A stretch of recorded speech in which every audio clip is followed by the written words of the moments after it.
Welcome back to another week of Instigating with Clarkey and Drury, brought to you by our friends at Larry Hudson, Chevrolet Buick GMC. Ryan Drury here alongside Clarkey, and there's big news in Leafland, and so we got to turn to a guy that we love to talk to about the Leafs and about puck in general. Ladies and gentlemen, you know this guy. You've been watching him on YouTube for years. Clarkey hired him, for God's sake. He's been watching him longer than any of us. Ladies and gentlemen, Mr. Maple Leafs fan himself, Steve Dangle of the Steve Dangle podcast. Steve, how are you?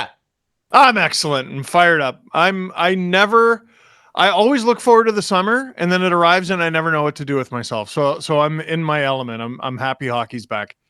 Absolutely, man. Well, and it's back in a big way in Toronto. Obviously, camps opening up around the league, but big news dropping this week that Rogers has bought out Bell's stake in the Maple Leafs and Maple Leaf Sports and Entertainment. What was your reaction to this, and what do you think this maybe means going forward, or is this just simply a business deal and you don't think it's really going to affect things in terms of the Leafs? My immediate reaction was it's good to see the little guy get ahead. You know what I mean? Like this little upstart. It's just great. Yeah. You know, Rogers, they don't own enough. They don't own enough naming rights for any of the buildings, or I mean. I should probably apologize because the reason they were able to afford this, it's not because I quit like Clarkey thought. It's actually because I, after quitting, did not update my phone bill until I realized I was paying $600 every month because I forgot I didn't work there anymore. Yeah, it was pretty tough. No, my immediate reaction was, Ed has control. You know, a lot of people, I mean, if Bell were to buy out Rogers shares, I think the reaction would be the exact same. Like, no one's cheering for these guys. They're both the Death Star. They're both Darth Vader. They just happen to be in competition with each other. It's now there is a clear direction, and it's Ed Rogers' direction. Anything you've read about him in recent years, you know, his disagreements with Masai Ujiri, all of that becomes much, much more relevant now that deal has happened. Are you worried at all, looking at Rogers and how they've run the Blue Jays the last 8 years, that this could trickle down to the Maple Leafs? Because it does. It worries me. These guys have been incompetent with these Blue Jays, and they've let these two guys, Shapiro and Atkins, just continue on, not winning anything. Are you worried about that at all? Well, you want an owner that spends, and you want an owner that's smart. And with regards to the Blue Jays, Rogers has at least been one. They've been willing to light their own money on fire. You know, we have this discussion on the Steve Dangle podcast yesterday, and Adam Wilde, he's got a lot of insight into the business world and Bell and Rogers' relationship and the inner workings of MLSE. And he was talking about Mark Shapiro and you know, president of the Blue Jays, and spends a lot of money, and they like him because he's a good businessman for the organization. He just can't ice a winning team. So the reason I'm not worried is, does that not exactly match what the Leafs are already? in a way, this is a perfect fit. And you know, so that's why they got to get rid of Masai, the only guy with a ring. Yeah, and I'm worried about that too. But I mean, when we talk specifically about the Leafs here, that's one thing that Keith Pelly, the new president of MLSE, who's going to be obviously working very much in lockstep with the controlling group over at Rogers, and Larry Tannenbaum still, who of course still owns 25%. No, I mean, he was pretty pointed. He said a lot and also said nothing in his introductory press conference, Keith Pelly. When you walked away from that, you guys talked about it very in depth on the Steve Dangle podcast, which everybody should be following and listening to, by the way. I remember you guys talking about it a lot, and that was kind of essentially what you guys came away with. Like, what was your overall impression of some of the things Keith Pelly said? Specifically, I remember you guys going off on his comment about, we're not here to sell jerseys. You know, how did you feel walking away from his first appearance, if you will, in front of Leafs faithful? Well, Keith Pelly's first appearance in front of Leafs faithful was boring. And it gave birth to a bit that we've started doing, which is every year someone within especially the Toronto Maple Leafs organization has carte blanche to go, hey, I just got here.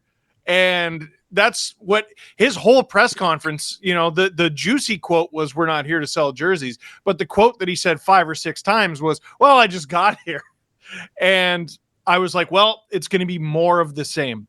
The one thing that can give you hope, for the future is I don't think the future of MLSE is going to be boring at all. This is a guy who had to go to war with his own family, basically, in Ed Rogers, and won, and didn't really seem to mind if it cost his relationship with them. And he had to play nice with his most vicious rival in Bell. He doesn't have to do that anymore. He gets to do whatever he wants. So whether it's good or bad, the future of MLSE, all of the organizations within it, including the Leafs, I think is going to be anything but boring. Yeah, it's interesting, all the inner workings of it, and I don't know, we'll see if it changes anything, but let's shift away from business. We don't want to talk about business. We want to talk about the guys on the ice. Camp has opened. Mitch Marner made a lot of waves, or really no waves at all, depending on who you are and how you saw his press conference, where he immediately sat down at the mic and said, I'm not talking about my contract. And my first question would have been, you need to talk about your contract. I'm sorry. Well, Lance Hornby, Toronto Sun. Like, Steve, let's get some people in there to ask the real questions. I'm sorry, Mitch, you have to answer these questions. Yeah, you have to. Well, and Steve, I wonder your thoughts on that. You should have been there, Steve. I'm sure he would have given you a good answer. Oh yeah, he loves me, Clark. I know. He does. Listen, that guy. I mean, for a guy who says he loves being a Leaf, sure seems pretty mopey every time he gets behind a mic. Listen, that being said, if he actually blocks out the noise as much as he says he does, he doesn't. But if he actually has his mind on his money and his money on his mind, there's a decent chance if he stays healthy this season, he could gun for Gilmore's single season record for points. Scoring's going up. He's got the best goal scorer in the world with him. Their offensive depth is going to be interesting because, their forward group is basically what it was last year, minus Tyler Bertuzzi and plus a guy who's had 2 Achilles injuries in recent memory. I know Marner said he doesn't want to talk about his contract. He wants to focus on the team. Are you not a significant part of this team? Like, this is why the Oilers got Leon Draisaitl out of the way. He's an important part of the team, and they have aspirations of a cup. That group is a bunch of winners. They were really close, and they're focused on the most important parts of their roster. I think they would have extended McDavid already if it was literally legal within the CBA to do so. But they can't. The one guy who it was legal to do so was Draisaitl. It was a question all summer. Then he signed it. Now it's not a question anymore. Right. So I think that would be healthy for all parties involved, but doesn't seem like all parties involved have that as a priority. How do you think it's going to play out? What's the Dangle forecast say? The Dangle forecast says, listen, I badly want them to succeed. It would be great for me personally. It would be great for me as a businessman if the Toronto Maple Leafs won. I want that very, very much and very, very badly. There's no reason to think that's going to happen. There's no evidence to suggest that's going to happen. All that we have is nearly a decade's worth of data showing these guys can't get it done when it matters most. I feel like I'm right back to square one where I was at the beginning of 2 seasons ago. At the beginning of last season, at least they had won a round. There was a new general manager. It was exciting. The beginning of 2 years ago, when they had lost to Tampa the first time, or well, I guess the only time, when they had lost to Tampa in that 7th game, I was sitting there like, all right, every game is interesting. Every game is its own story. How do I talk about this team for 82 games without bringing up the playoffs each and every time? And that's how I'm sitting here right now. Like, how do I sit here and ignore the 8,000-pound gorilla that is sitting on center ice, basically, every time this team gets out there? How do I ignore that for 82 games? People will get sick of it. And I know it is the big question. Anecdotally, every time I talk to someone, it could be game 1, game 30, game 60, right before the playoffs. All they want to know is, yeah, but what do you think they're going to do in the postseason? Right. So we're going to have to find ways to be like, ooh, can Austin hit 70? Could Marner hit 127? Can Max Pacioretty return to form? But if this team does really, really well or really, really poorly, it's almost like they need to be mediocre. If they do really, really well or really, really poorly, the attention is then going to shift to Marner's impending contract expiring and Tavares's impending contract expiring. It seems like there's greater optimism that Tavares will get done in some way and the number will go down, something that we're just not used to here. If Marner, who has been overpaid the entire time, goes up, I'm just not going to be able to handle that. Like, and the reason I say he's been overpaid the whole time, because people go, well, he's been good. Okay. His peers, though, I remember when he signed his contract, we all sort of went, whoa, nearly $11 million. That's quite a bit of money. But let's see what Mikko Rantanen signs for. And that will sort of give us a barometer for how to feel about this contract. Rantanen signs for way less and plays way better. How am I supposed to feel about it? Mm-hmm. Like, oh, well, Rantanen gets to play with Nate. Marner gets to play with Austin. Yeah. So anyway, it all comes back to the playoffs ultimately, but I got to find a way to come up with some sort of funny dance 82 times before we get there. Well, and with him specifically, and we talked about this recently, Clarkey, that's the thing that, is it unfair to point the proverbial fan gun, if you will, at one guy in sports? No, it's not. But this guy loves painting a target on himself. At least it seems that way, because he does it all the time. He held them over a barrel for that big contract, which, Steve, I mean, you bring up Rantanen, which must have been infuriating. I know it was, because I watched the Steve Dangle episode after he signed that, and you were apoplectic would be a good term. That was a year after Kucherov signed for 9.5. And Nikita Kucherov, Clarkey, do you remember what I said on the show? I was like, this guy asked for more than Kucherov? Are you out of your mind? And yeah, consistent 90 points, almost 100, good two-way player. He's out there on the penalty kill. Playoffs, and you talk about when it matters most, Steve, game 6 and 7 career for Marner, 7 of those, he's -5 with 2 points. You cannot do that when you make 10-9. LeBron doesn't do that. Tom Brady didn't do that. You can't do that. And that's that's the yin and the yang with Marner. And I don't envy you as a fan, because he's a tremendous player, but he's not there when it matters, Steve. Well, and at the end of the day, listen, I was bullish on the we can and we will mantra of Kyle Dubas. Yes. And a wrench got thrown in there, right? I'm going to give all these young stars big money for term, not max term, but term. And the cap's going to go up and it's going to be fine, right? Every year, the percentage of the cap that those guys take up is going to go down. What happened? The world stopped. And even though the world and the hockey world aggressively adjusted, the Leafs didn't.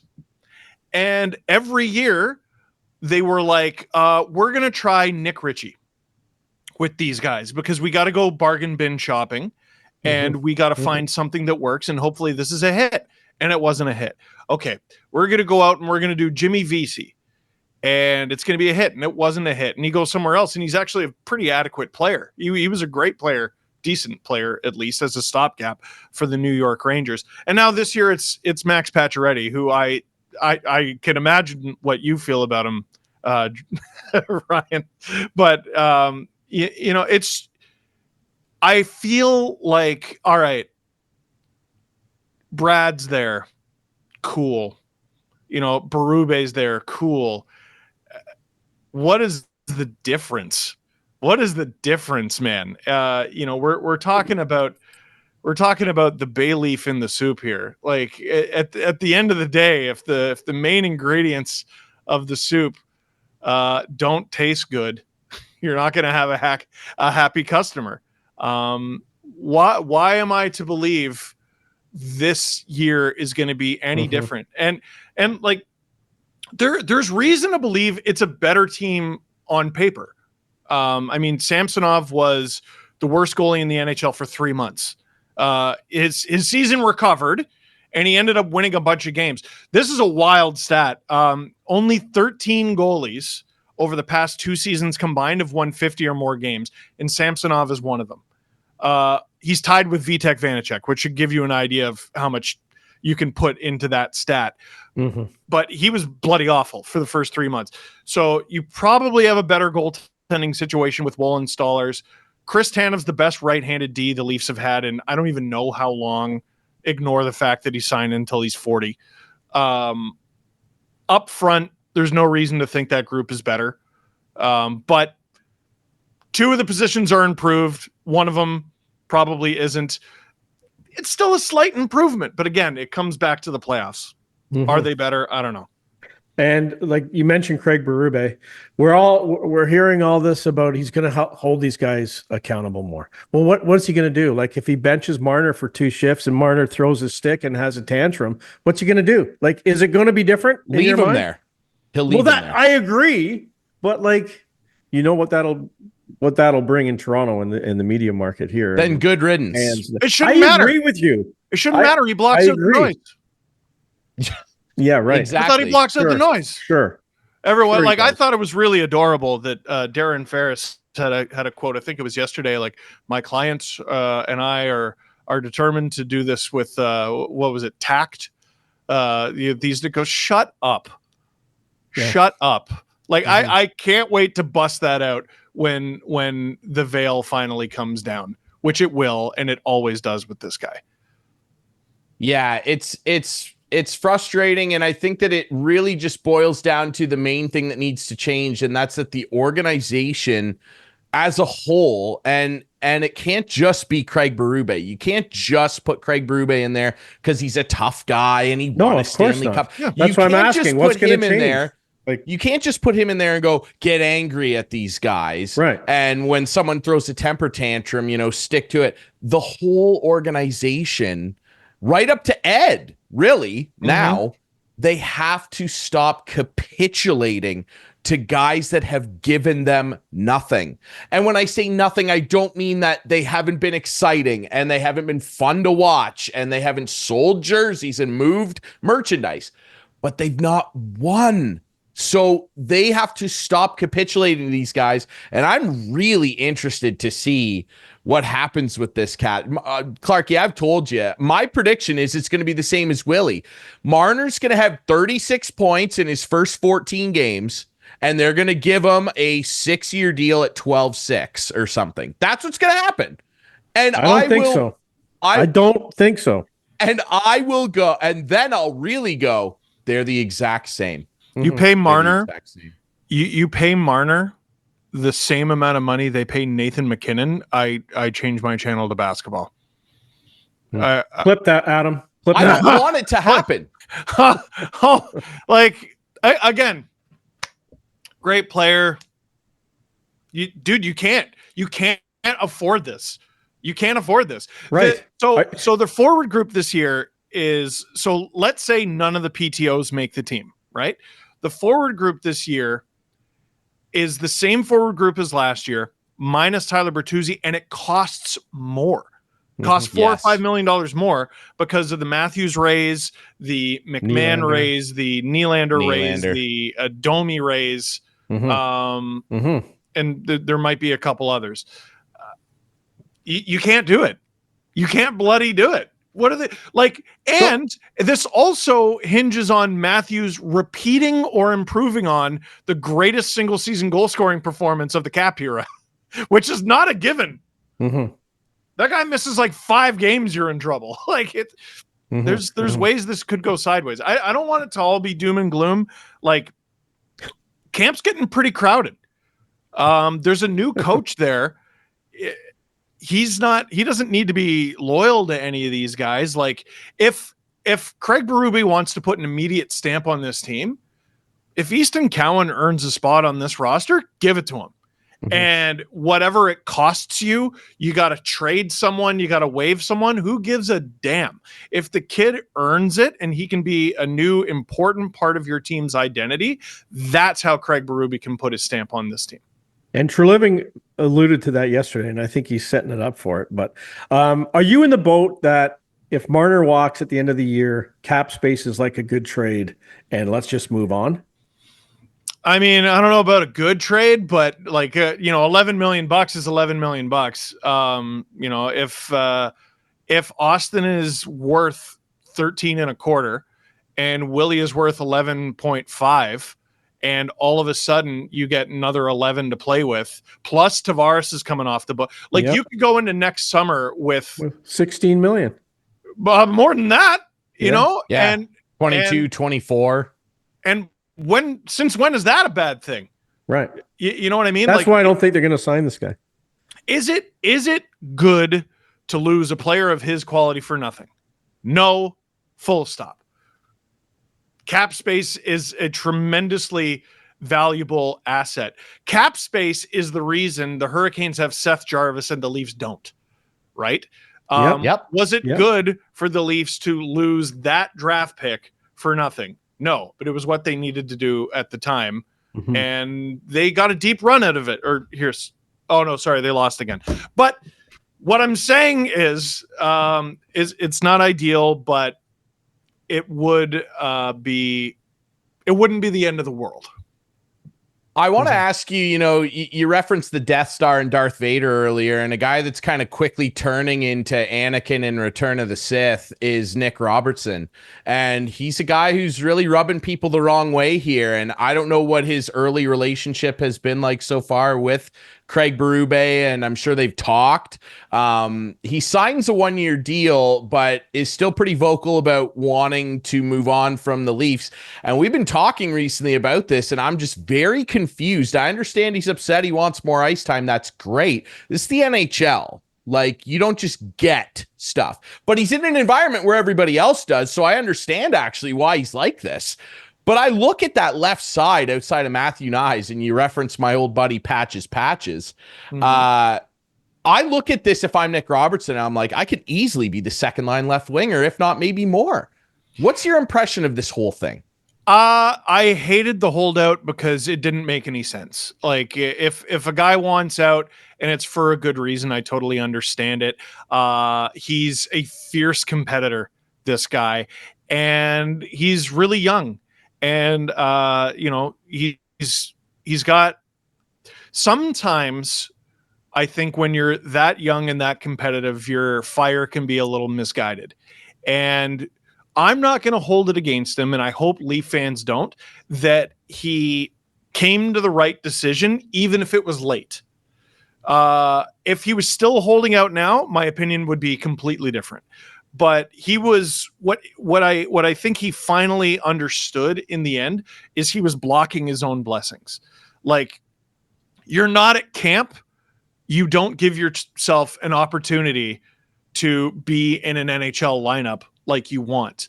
You don't have a contract. You don't give yourself the opportunity to play in the National Hockey League at all. What's the illusion here? What's the illusion? You're going to go to where? Sweden and play on an ice surface you've never played on before. even though you're not necessarily the strongest skater, and we're going to see how that goes, and it's a lower scoring league. What's the illusion here? I think he finally understood, well, I want to be in the NHL and I want to be on a team with opportunity. I just so happen to have my rights owned by the team that best gives me that. If I sign a 1-year deal, like if Robertson signs a 1-year deal and he doesn't make the Leafs out of camp, this actually gives him a better chance of getting what he wants. Mm-hmm. If the Leafs were just trading his rights away to some team, that would make him a less appealing trade asset. Yeah. Now he has that contract, which either makes him valuable to the Leafs, who do still need cap space, or he doesn't make the team and it makes him a more appealing asset on the trade market. So was he stubborn all summer? Yeah. Can I relate to being a little stubborn? Yeah. He eventually saw the light, and here he is. I hope he gets a good ovation on opening night, when hopefully he's in the lineup. Yeah, I would certainly hope so. Steve, we don't want to keep you too much longer. We know you're a very busy guy with SDPN, which everybody should watch. A lot of great shows on there. Love the CJ show. Agent Provocateurs, fantastic. You get the F1 show on there with Adam Wild. I love that. It's there's a lot of great content. You get the two little ones, which is great. You got a new book coming out. Everybody loved the first one. I listened to it on audiobook. God bless my headphones. Everybody, but I'm kidding. You're such a baby. All right.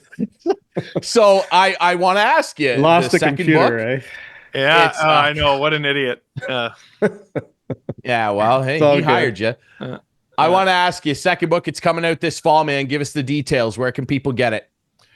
Everywhere, gosh darn it. It's called Hockey Rants and Raves. It's with HarperCollins. It's different from my first book. My first book was a little looking at my belly button. It was an autobiography talking about my career.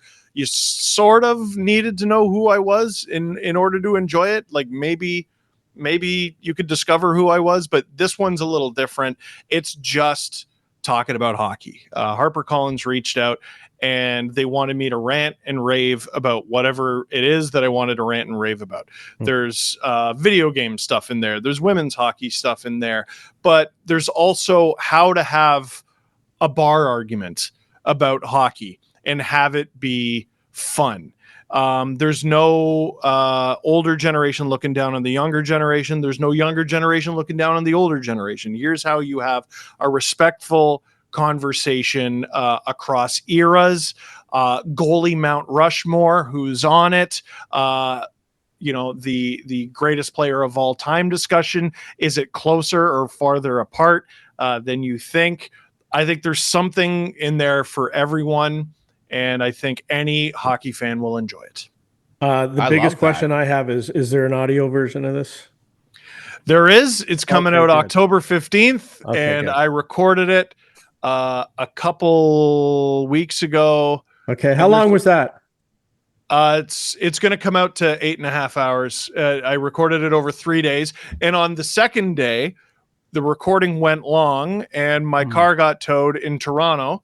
$345 to get it out of the lot, and an additional $190 ticket. So please pre-order now because I got to pay that thing off.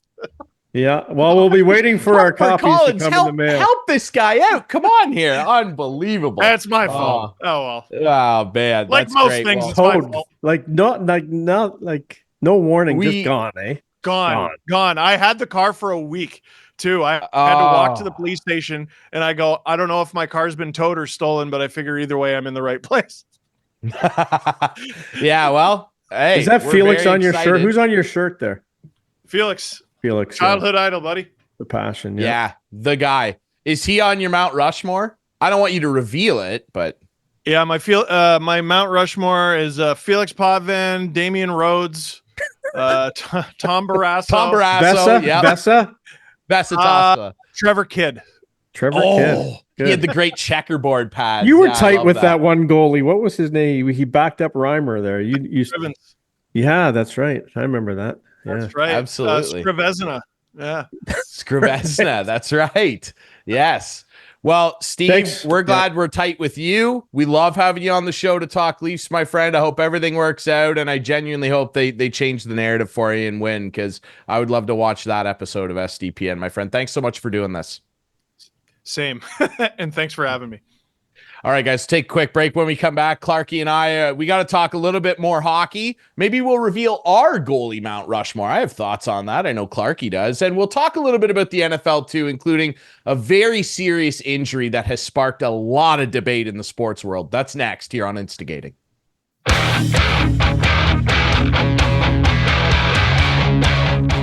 Welcome back to Instigating with Clarkey and Drury, brought to you by our friends at Larry Hudson Chevrolet Buick GMC, 1000 Wallace Avenue. Go see them. Clarkey's there. You could visit him. You could go see another staff member. You want a new car? The deals are hot. The deals are hot. The weather is finally cooling off. Deals are hot at Larry Hudson's. Go see them, 1000 Wallace Avenue here in beautiful Listowel, Ontario. Thanks so much to Steve Dangle, our buddy from SDPN, the Steve Dangle Podcast Network, for joining us to chat about the Leafs. Lots going on with your Maple Leafs, Clarkey. I made that guy a star. You did. And for anybody who doesn't know what Clarkey means, read his book. And the reference in his first book, I love this team, but they're ruining my life. Great listen on audiobook. I would actually suggest you listen on audiobook. That's because why I asked. Yeah. You have to just hear Steve. Like you can to read it, like I have it, but to read it, like you hear Steve's voice anyway. So you might as well just listen to it on audiobook, but buy it. New book coming out this fall. It's going to be great. Hockey Rants and Raves. I can't wait to read that. I always find it very funny and curious who I run into. And if they ask me if I have ever listened to this guy named Steve Dangle, like young people, old people, he appeals to every, doesn't matter your age. It's just Leaf fans. Like, you're like John Haggerty. Yeah. And my buddy Harry, I don't know. I knew them for a while. And all of a sudden one day he goes, do you know this? Like, do you listen to the Steve Dangle guy? I just started laughing. I'm like, yeah, I know Steve Dangle. Yeah, I know. Yeah. Right. Because he just appeals to so many people. Well, you hired him at Leafs TV back in the day, and you lost your computer. That's a story in the book. It's you're in the book, Clarkey. Like, I know I'm in the big book. Deal. I'm in you're the book. Big. Yeah. You're Bobby Big Wheel. He kind of rips me, but I'm over it. It's fine. Yeah. Anyway, okay. Yeah. Well, he didn't put his invoice in on time. Get your invoices. Good Lord.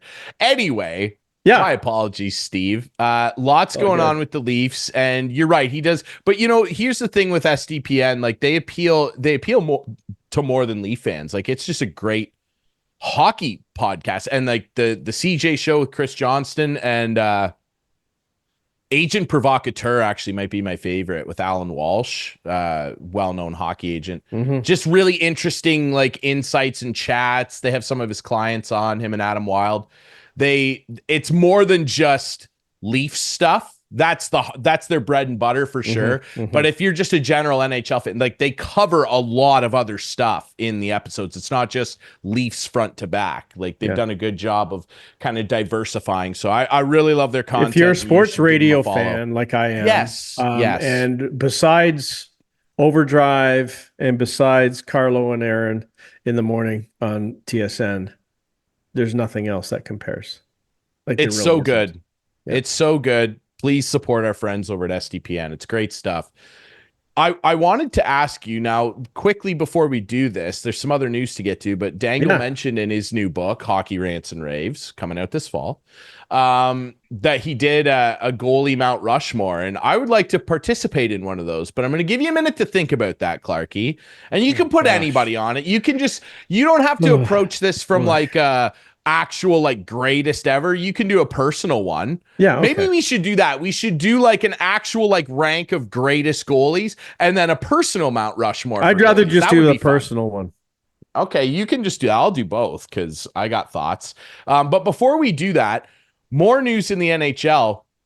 Sidney Crosby re-signing in Pitt again for $8.7 million per. He loves that 8.7. What was your reaction to that? Because there's been a lot of talk about him. What do you think my reaction was? My reaction is, hey, all you guys signing with Toronto? Like, is it really, like, when you get right down to it, Drury, back to the Leafs, what's the difference in I know the difference when you actually add it and subtract it. But can a guy live on 8.7 million a year, or does he really need 10.9? Like, you know what I'm saying? It's ridiculous. It's absolutely ridiculous. And it's never going to get under control. And the biggest reason is the agents. And I don't know if you saw, what was his name? Coach Chippy, having a conversation with, he was pretending he was Sid and he was pretending he was his agent. And Sid's like, no, 8.7's enough. I can live on that. It's fine. And the agent's like, come on, we'll get 12, 13 on the open, let's go. And no, that's 8.7's fine. 8.7, that's fine. You know what? It's ridiculous. It really is ridiculous. I understand that you feel that way specifically because of the team you cheer for and some of these guys that are on this team. Mm-hmm. I do agree too with what our friend Steve Dangle said. Beyond Marner, let's be frank here, and I would include Austin Matthews in this too. Up until last year, I think they've all been overpaid the entire time that they've been Maple Leafs outside of when they were there's on no rookie argument. Deals. I'm sorry, I know. Then you're going to say, Jury, he scored 69 goals. He scored more than Ovi that one time. Still overpaid. Mm-hmm. Ovi's a winner. Plays harder than him. Do you want to know a crazy stat? Here's a crazy stat. We should introduce this as like a segment, like a crazy stat segment. Do you know? And I'll ask you who you think they are. Do you know Alexander Ovechkin is the most physical superstar that's ever played the game of hockey? Gordie Howe aside, God bless Gordie. He's the most physical superstar ever. Since Alex Ovechkin came into the NHL, only 3 players have registered more hits than him. Do you want to take a wild crack at who they are? No. Clarkey hates trivia. I do. Hates it. Zdeno Chara, retired. Yeah. Matt Scott Martin. Stevens. Oh, no, he was half. No. Sorry. I didn't comprehend since the question. He started. Yes, since his rookie year. Yeah. And Cal Clutterbuck. They're the only players in the NHL that have registered more hits since Ovi's. Wow. And did Clutterbuck just retire, or did they release him there? Or I think happened, right? I don't think he officially announced it. I'd have to look that up. But him and Matt Martin are both getting, and they put a lot of miles on those bodies, obviously. And Big Z, of course, retired.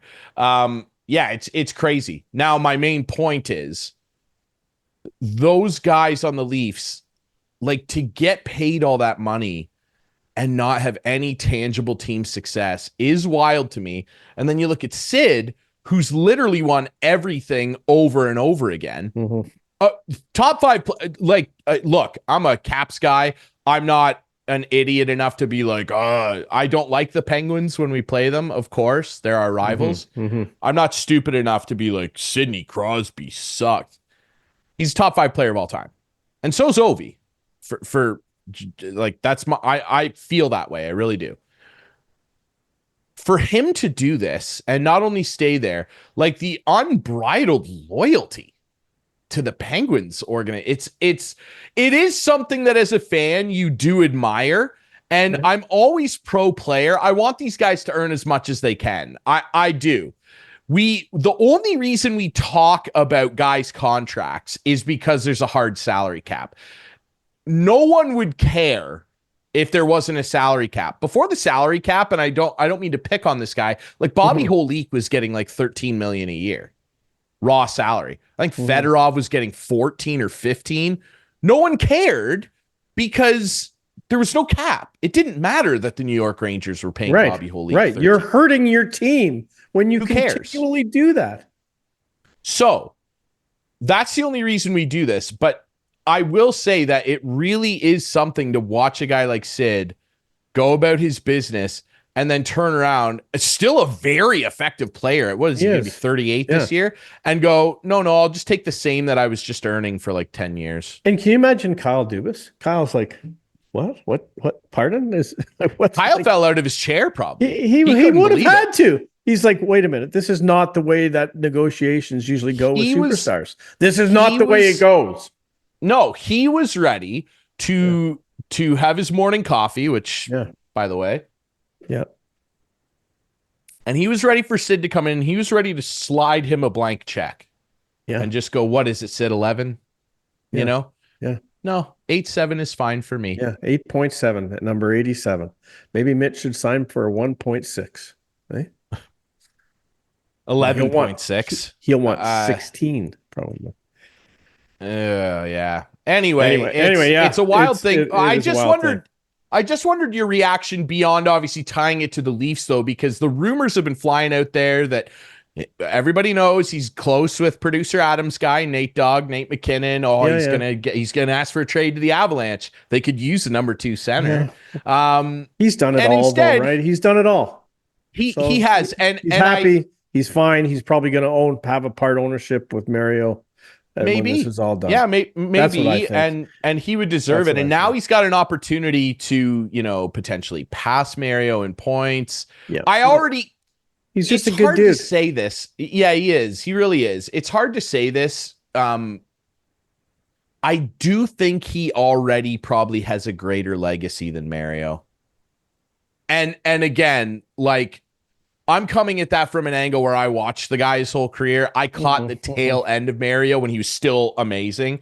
Yeah. Guy beat cancer, for God's sake, and came back and had like a bajillion points. 3 cups to 2, numerous awards. Yeah. Like, it's hard to say. I think Mario's the most skilled individual player ever. But just what Sid's achieved on the ice is... and internationally, Mario internationally, it's a good argument to have. It really is. But it really says something about the kind of guy he is. Like, it seems like it's important to him to retire a Penguin. And I kind of don't think that even if the Penguins finish dead last, I'm kind of under the impression now that he won't ask for a trade. No, I don't think so. I think he's... I just think he's a born and bred Penguin. Yeah. Yeah. I think he's a born and bred Penguin. Hey, I would pay to see it. I would pay to see him go team up with Nate McKinnon. I think that would be just lethal. It would be ridiculous to see that. And I don't think he would say, no, I'm a Penguin. Don't trade me. I have a no trade anyway. Do not trade me. And then when his contract's up, sign with the Vancouver Canucks. Because that's happened here before. Right. Yeah. Well, I will say that the Leafs didn't do a particularly good job of surrounding that guy with a lot of talent over his career. Oh, they made the conference finals twice.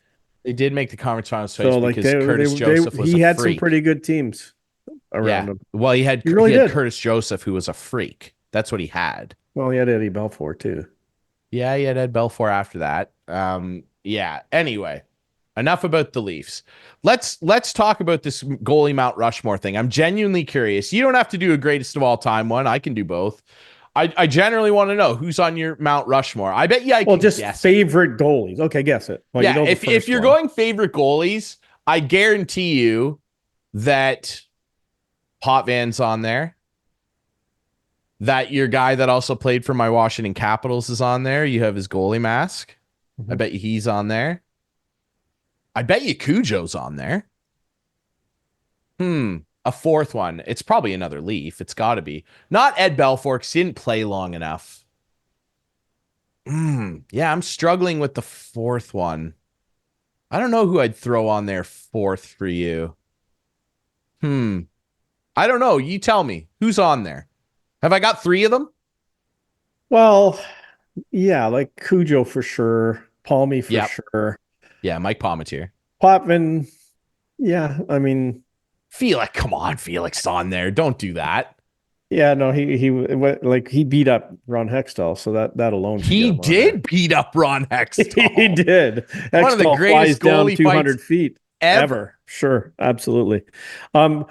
I relate it to my goalie mask that I've showed you on this show before, right? Yes. Like my goalie mask, I have 3 different guys on it. Palmetier, of course, front and center. He signed it as well, which is kind of cool. Yes. I have Doug Favell on one side. He was just a favorite goalie of mine. And the only reason that these guys were favorite goalies of mine is because when the painting of the goalie masks really started back in the 70s, a lot of guys still had plain masks. Like Bernie Parent, he put a sticker on it, like not really painted, but he had the white with the sticker.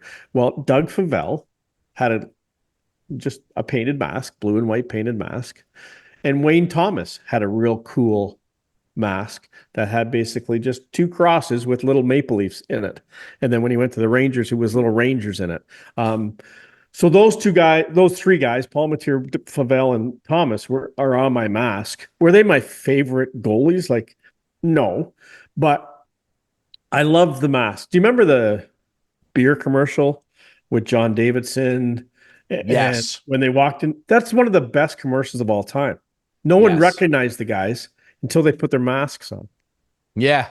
It was so cool, right? And that's what it was like for me. Like, you would see these guys and you wouldn't know who they are. Like, they could walk around downtown Toronto, no one would know who they are. That's the way it used to be. That's the way. Well, and like, I'll tell you, like, calling games, I often, like, when I see the guys, in the hallway at the Sleeman Center, I oftentimes, like, it takes me a minute to recognize them because I don't recognize them immediately with their helmets on. Right. They look different, right? So it's, I understand what you mean. I will say this too, like, goalie masks today, like, there are some cool ones. They're not as good as they were in like the 90s and 2000s.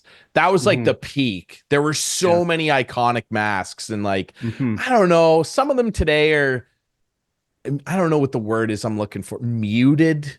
I don't know. I just think some of them are kind of like, Anyway, yeah, my if I was to rank the best goalies of all time, Brodeur,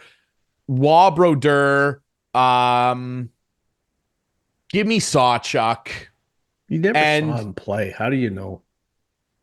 The new guys who you've seen play, for goodness sake. No, but if I'm going to rank greatest of all time, I'm sorry, you can't. You cannot. Yes, I can. I know Bobby Orr's the greatest defenseman of all time. I don't need to have seen him. So, and this Terry is my Sawchuk and every guy back then, not even close. Like, okay, you know what? I'll give you a different guy then. Give me Brodeur, Waugh, Carey Price. Dominic Hasek's the greatest goalie of all time, so he'd be the biggest head. Yeah, I'm good with the those. Dominator. I'm good Favorites, personal. Yeah. Braden Holtby won a Stanley Cup. Thank you very much. Won a Vezina too. Thank you. And also tied Marty Brodeur's single season wins record. Good night. Ole Kolzig. Ole Kolzig was the first goalie he had Godzilla on his mask. That's what I'm talking about, man. Formerly. Godzilla. Yeah, former Leaf, briefly. Not as good as a Leaf. He was a good Capital, though. Yeah. Waugh still. Patrick Waugh. I loved Patrick Waugh. I just thought Patrick Waugh was I hated him. But man. I mean, he was good. There's no doubt, and that's why I hated him. And he's one of my favorite goalies. And then, honestly, I love Roberto Luongo. I thought the world of Bobby Lou. I still do. Winning beer league playoff games. See you later. Yeah, I love those guys. Mike Gillis. Mike Gillis was probably one of the worst GMs of all time because he colossally screwed up that. They had two good goalies there. They had Schneider and Luongo, and he couldn't trade either of them. And there was so many rumors about one of them coming to the Leafs, and he never ended up trading one of them, and it cost him his job. Like, they had two really good goalies, and one of them wanted to be traded. Yeah, and then eventually they got rid of Schneider, and then they got rid of Bobby Lou. Yeah, and Schneider turned into Bo Horvat, who... Okay, producer Adam, get your mic ready. I want a question for him. So he is producer Adam McQuaid. Oh yeah, No, I want to hear his Mount Rushmore goaltenders. Patrick Waugh. No, not. It doesn't count. Pat is definitely on there, but it's not all Patrick Waugh. But of course, he stopped my team with 2 Stanley Cups, so he's got to be on there, of course. Yeah. Okay, so, Waugh. Yeah. Brodeur. Big rivalry between those two, but I love the way Brodeur played. Hasek's playing style was just out of this world as well too. He was the GOAT all over. Yeah. So I got that's 3. One more, right, for my Mount Rushmore. Mm-hmm. I like Luongo too. Like, he was a cool dude, and he still is. I think I put Bobby Lou on there too. Those are my Bobby 4. Lou's a beauty. There you go, producer Adam. Well, you knew Patrick. And you know what? Like, I made Roberto Luongo my couch potato last week, and then news came out that maybe he didn't answer an ad. maybe this. Yeah, apparently it wasn't that. happen. It was old teammates of his that had one team that were winning the series, and so he thought it would be fun to go in and help the other team beat them. It doesn't matter. It's still hilarious. Yeah, so, but it's not as good as it sounded at first. Yeah, it's not as intriguing as the Facebook ad. That's really funny, but hey, all the same. It's still fun. Hey, on that note, on that note, let's transition here to our couch potatoes this week. And Clarkey, I'm ready. I got to take the lead here. Okay, go ahead. Take the lead. I got to take. Usually the lead I go time. first, but whatever. That's fine.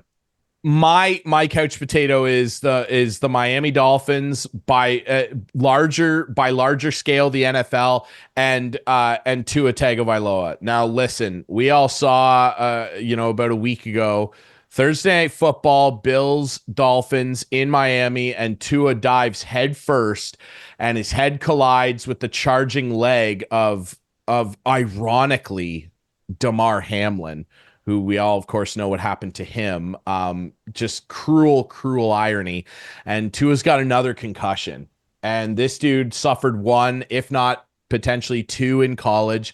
This is 3 diagnosed concussions in the NFL now.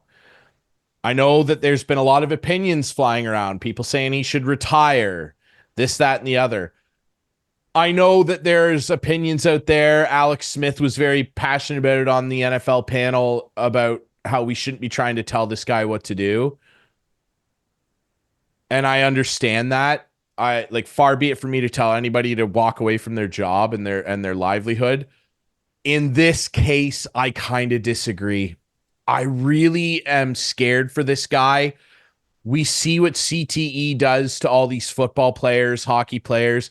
And by the way, all of these guys that are dying so young, they all have it.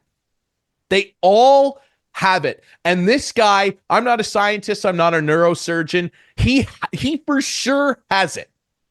I would like to see this guy be able to live some kind of life. And I'm afraid that we're going to watch this guy die on the field, Clarkey. And I don't want to be party to that. I love football. I love hockey. I love the hard hits. There's got to be a line where they tell a guy, look, man, I think that it would be in your best interest, and I hope the doctors are doing this, to walk away. And again, I feel bad sitting here as a literal couch potato to tell him that. I hope people are telling him that. That's my feeling. I don't want this guy to keep mashing his brains and playing football. Transition to coaching, be an offensive coordinator, learn from your head coach. He's a pretty smart guy.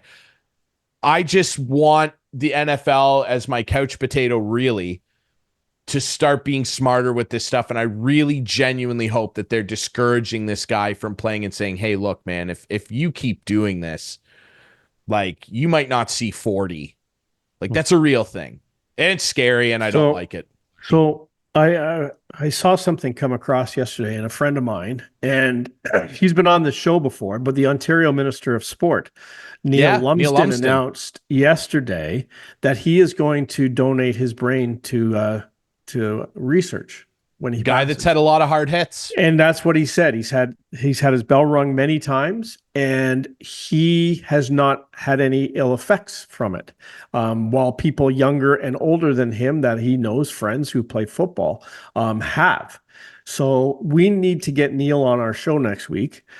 Sure. And let's talk about this. Let's talk about it a little more, because he announced yesterday that he's going to donate his brain. So that is big news. So absolutely curious to hear his thoughts on this for sure. Yeah. A guy so we'll get him on. Maybe not next week, player. but we will get him on sometime soon. 100%. Yeah, he will Neil's come on great. again for sure. He was legendary really football good. player. Did a lot of winning. And of course, Ticats and Argos tomorrow night. He's played for both. He managed both, so he'd be a good guest to have coming up Friday night. Hamilton at Toronto. The Argos got to win that game. It's a big Absolutely, game. Yeah. They got to get themselves in gear here. Clarkey, really quick. Yeah, your couch potato. Well, what are we I'm feeling? gonna go the a little bit of a cop out here, but I'm the couch potato this week because this is my favorite time of year. Okay, wow. I'm gonna be on the couch a lot. Hockey's starting. Okay, there's nothing better than hockey starting, because I know the Leafs are gonna play 82 games. When playoffs start, I don't know how many of the games are going to play. Usually 6 or Right. 7. Yes. But now I know it's time. It's hockey season. It's upon us. My couch is ready for me. I can't wait. And also, this is the last show at this set. I'm moving tomorrow. And Wow. what a great set, eh? Like a blue wall. Yeah, it's really awesome. Something. It's awesome. I didn't want to invest in a new set. Oh, it used to be because I knew I'm prettier. moving. It used to be nicer, Yes. but I'm packing. Like the house is pretty much empty. You're coming over to help me move the barbecue. I got to help you move a barbecue. Yes. It's heavy, so I need some help. But yeah, so I'm ready for the couch, and I can't wait for hockey to start. I think the Leafs are going to have a great year. I really do. I appreciate your It's our year, man. It's the Leafs' year. We're going to do our predictions in a couple weeks, but it feels there's a little sneak peek for you. It's the Leafs' year.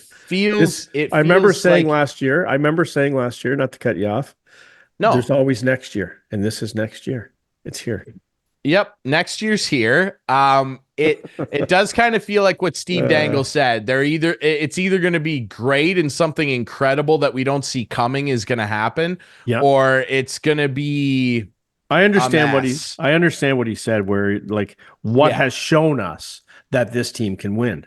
Well, there's been a lot of that. What showed us the St. Louis Blues? What happened? What showed us the Chicago Cubs could ever win? What showed us the Boston Red Sox could ever win? It happens. You're right. It does. Hey, it does happen. You got to. You're a loser till you're not. Right. And then you're a winner. What gave us indication Washington Capitals would win? Nothing. But they won, dude. But I'll tell you what. I went into that season feeling pretty defeated. Yeah. And we lost a lot of good players in that offseason, including Justin Williams. We had Mr. Game 7. Yeah. Couldn't do it. Yeah. Carl Alsner, God love him. I loved Carl Alsner. Brooks Lake. And then all of a sudden, hello, Stanley. There he is, right behind me. The stars there he is. Aligned. There's Stan right there. It happens. It happens. So there you go. You know what this else? Is the year you know what else Maple happens? You never know. You know what else happens? Hot deals things with our coming friends. To an end, like our show this week. Hot deals with our friends Larry Hudson, Chevrolet Buick GMC. That happens. Okay. And more of this show. And where can you find the show? Friday nights, Sunday nights at 9 with our friends at Whiteman TV. That's channel 6 for Whiteman subscribers. We debut on our YouTube channel Friday nights at 9 after it airs on Whiteman. You can find us on social media at Instigating Pod. Find the podcast version everywhere. Producer Adam, turn your mic on again. Are we in HD now on Whiteman? Oh yeah, you're in HD on Whiteman, yeah, and you're in HD on YouTube. So nothing better. They can nothing better. I get really close here. They can see every pixel of paint on that wall, Clarkey. Exactly. They can see every pixel of paint. It's all good. Yeah. Beautiful navy blue. There you go. Maybe it'll be the year for the navy blue. Who knows? We don't know. I'll be in Alberta next week, so I'm not sure. I don't think I'll be on the show. So you need to figure that out. You're not going to be on the show. Unless I can do it from the mountains somewhere. Maybe I'll figure it out. I'm not even going to attempt. Yeah. We're not going to tempt Mother Nature with you up in the mountains. Okay. I got something cooked up here. We're going to be fine. All right. So I'll see you in 2 weeks. You'll see Clarkey in 2 weeks. I will be back next week here on Instigating. Thanks for watching.